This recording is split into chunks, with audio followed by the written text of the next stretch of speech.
আমরা দেখেছি যে আমরা আমাদের গণতন্ত্রের পুনরুদ্ধারের আন্দোলনে আমাদের সাবেক প্রধানমন্ত্রী দেশনেত্রী বেগম খালেদা জিয়া তার মৃত্যুর আগ পর্যন্ত কিভাবে সাহসের সঙ্গে নেতৃত্ব, দীর্ঘ ত্যাগ ও সংগ্রামের একটা রাজনৈতিক জীবনের মধ্যে দিয়ে তিনি জাতির প্রতি তার যে অবদান সেটা তিনি রেখেছেন। আমরা আজকে গভীর শ্রদ্ধার সঙ্গে আমি তাকে স্মরণ করছি।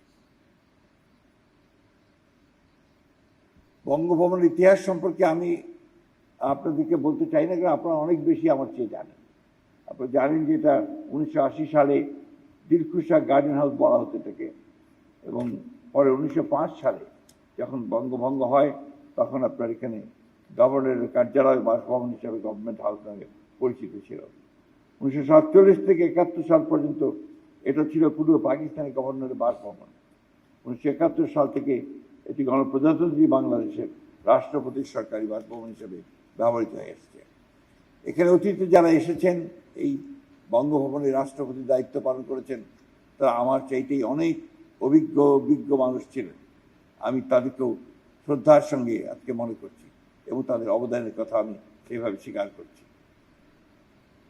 আমরা জানি যে আমরা এই বঙ্গভবন হচ্ছে বাংলাদেশের সবচেয়ে কেন্দ্রবিন্দু একটা জায়গা, যে জায়গা থেকে দেশের সার্বভৌমত্ব রক্ষা করার একটা প্রতীক এবং একই সঙ্গে দেশের যে স্বাধীনতা তারও একটা প্রতীক এই বঙ্গভবন।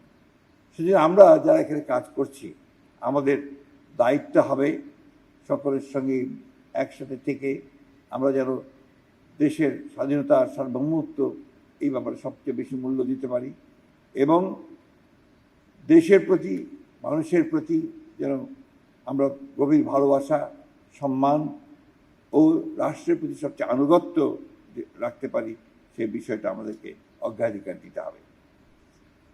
সকল কাজে নিষ্ঠা, আন্তরিকতা, পেশাদারিত্বের সাথে নিজ নিজ দায়িত্ব পালন করতে হবে এবং যে কোনো পরিস্থিতিতে সততার সর্বোচ্চ মান বজায় রেখে জন আস্থা অর্জন করতে হবে। আরেকটি জিনিস আমাদের অত্যন্ত সততার সঙ্গে পালন করতে হবে, তা হচ্ছে বঙ্গভবনের আভ্যন্তরীণ তথ্য, দৈনন্দিন কার্যক্রম এবং গুরুত্বপূর্ণ রাষ্ট্রীয় সিদ্ধান্ত সংক্রান্ত সকল বিষয় অত্যন্ত কঠোরভাবে গোপনীয়তা বজায় রাখতে হবে, যাতে রাষ্ট্রীয় নিরাপত্তা কোনোভাবেই বিঘ্নিত না হয়।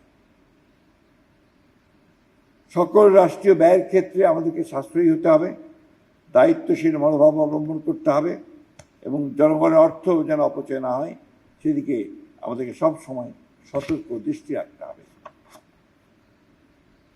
দেশের সাধারণ জনগণের করের অর্থ দিয়েই আমাদের এই সরকারি সম্পদ, যানবাহন, অন্যান্য সুযোগ সুবিধার সঠিক, দায়িত্বশীল, স্বচ্ছ ও জবাবদিহিমূলক ব্যবহার আমাদেরকে নিশ্চিত করতে হবে। আমরা আমাদের নিজ নিজ জীবনের ধর্মীয় বিধান যথাযথভাবে পালন করব এবং নিয়মিত নৈতিক মূল্যবোধ চর্চার মাধ্যমে সুন্দর চরিত্র গঠনে সচেষ্ট থাকব, যা একজন রাষ্ট্রীয় কর্মকর্তার জন্য অত্যন্ত গুরুত্বপূর্ণ। রাষ্ট্রীয় দায়িত্ব পালনের ব্যস্ততার পাশাপাশি নিজ নিজ পরিবার, সন্তান সন্ততি ও প্রিয়জনদের জন্য পর্যাপ্ত সময় বরাদ্দ আমরা রাখব, যাতে কর্মজীবন ও পারিবারিক জীবনের মধ্যে একটি সুষ্ঠু স্বাস্থ্যকর ভারসাম্য বজায় থাকে। শপথ গ্রহণ অনুষ্ঠানটা আপনারা খুব সুন্দরভাবে, সুশৃঙ্খলভাবে, মর্যাদাপূর্ণ ও সুন্দরভাবে সম্পন্ন করেছেন। এই জন্য আমি আপনাদেরকে, যারা জড়িত ছিলেন তাদের সকলকে আন্তরিক ধন্যবাদ এবং অভিনন্দন জানাচ্ছি। আপনাদের নিরলস পরিশ্রম ও পেশাদারিত্ব এই অনুষ্ঠানকে সফল করে তুলেছে। এই দরবার সুষ্ঠু, সুন্দর, সুশৃঙ্খলভাবে আয়োজনের পেছনে যারা নিরলস পরিশ্রম করেছেন সেই সংশ্লিষ্ট সকলকে আমি আন্তরিক ধন্যবাদ, গভীর কৃতজ্ঞতার জ্ঞাপন করছি। আমি আশা করি ভবিষ্যতে আমরা একই সঙ্গে একই নিষ্ঠা নিয়ে কাজ করতে সক্ষম হব। আমি আজকে বেশি আলোচনা করতে চাই না, শুধু এটুকু আপনাদের বলতে চাই যে আমরা এখানে একটা ফ্যামিলির মতো কাজ করব, সবাই একসাথে একযোগে। আমাদের লক্ষ্য একটাই, হচ্ছে আমাদের রাষ্ট্রকে মর্যাদার সঙ্গে উপরে তুলে ধরা এবং সেটাই হবে আমাদের প্রধান লক্ষ্য। আমরা সুযোগ আরও পাবো, আমরা সেই সময় পারস্পরিক মত বিনিময় করব, কথা বলবো, এবং সেটা আমরা অবশ্যই ঘন ঘন করার চেষ্টা করব, যাতে করে আমরা আমাদের সমস্যাগুলো যেটুকু থাকে সেটা আমরা সমাধান করতে পারি। আপনাদের সকলকে আবার আন্তরিক ধন্যবাদ ও আবারও অভিনন্দন জানাচ্ছি যে আপনারা অত্যন্ত সফলতার সঙ্গে শপথ অনুষ্ঠান করেছেন এবং আজকের এই অনুষ্ঠানটাও করছেন।